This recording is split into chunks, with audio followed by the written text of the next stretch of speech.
You are absolutely right that a lot of people there have most people there have absolutely nothing to do with white supremacists. But the former president could have easily taken the opportunity to denounce white supremacists today. He did not. He walked away essentially when he was asked about them. Do you wish he had? When the mainstream media gets the opportunity to ask Republican questions, it baffles me that the media don't ask relevant questions. They start asking questions that has nothing to do or has any effect on the American people. They start asking questions about events that happened many years ago. In this interview with Byron Donald, the congressman from Florida, you get to see his reaction and how he quickly called out the mainstream media on their hypocrisy. But before we go into, please like and subscribe to our channel. Florida Republican Congressman Byron Donald is a close ally of Donald Trump. He's here in Chicago, and he joins us now. Welcome, Congressman.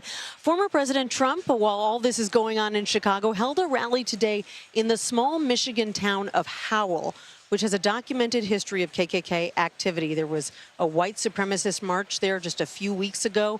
Is that why he chose to do an event in that small town? Absolutely not. The entire line of questioning really is offensive.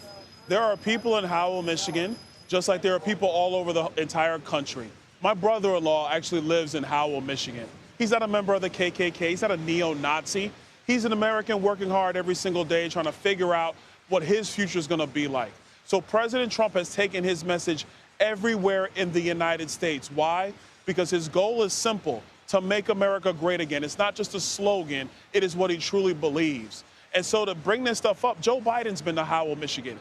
I don't even know why this is a question, except for the fact that the Democrat Party, the DNC, and Kamala Harris do not have an agenda to run on. Last night at their convention, all they could do was talk about Donald Trump because they don't have a vision for the country.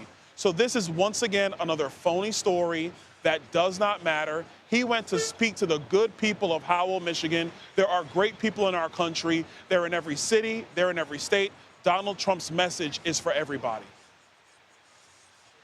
You are absolutely right that a lot of people there have most people there have absolutely nothing to do with white supremacists. But the former president could have easily taken the opportunity to denounce white supremacists today. He did not. He walked away essentially when he was asked about them. Do you wish he had?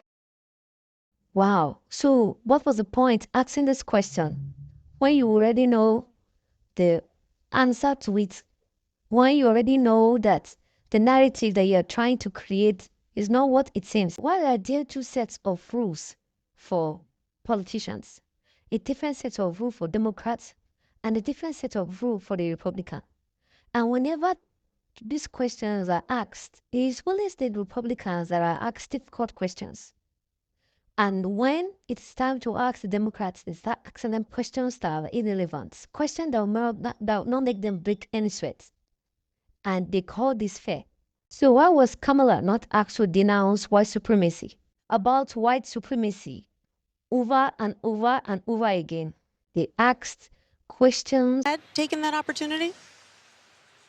Actually, I saw a clip of what he said when he was asked about this. And what he said was, well, Joe Biden has been here too. So what are we talking about? I think at this point, you know, Donald Trump's been in the political eye for a little over 9 years now. And I'm not going to speak for him, but I would just imagine he's sick and tired of being asked the same old question over and over again. I don't know how many times he has denounced white supremacy, he has denounced the KKK, he's denounced neo-Nazis. But those are the things that are not the issues facing the American people. What is facing the American people is a crushing inflation brought to us by Kamala Harris and Joe Biden. She was the deciding vote that created that inflation. What the American people are talking about is a wide open southern border created by Kamala Harris and Joe Biden.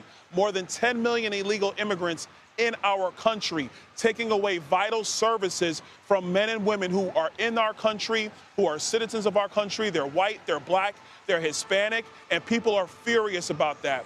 What the American people are talking about is what is America standing on the world stage today when there are global conflicts that have all bubbled up under the presidency and vice presidency of Joe Biden and Kamala Harris. The American people want answers to those questions. And so Kamala Harris won't answer those questions because she has no solutions, because she's a part of the problem. She's a part of the Biden-Harris problem that has brought America to the exact same point it is at right now. Congressman, I want to ask you about something that former President Trump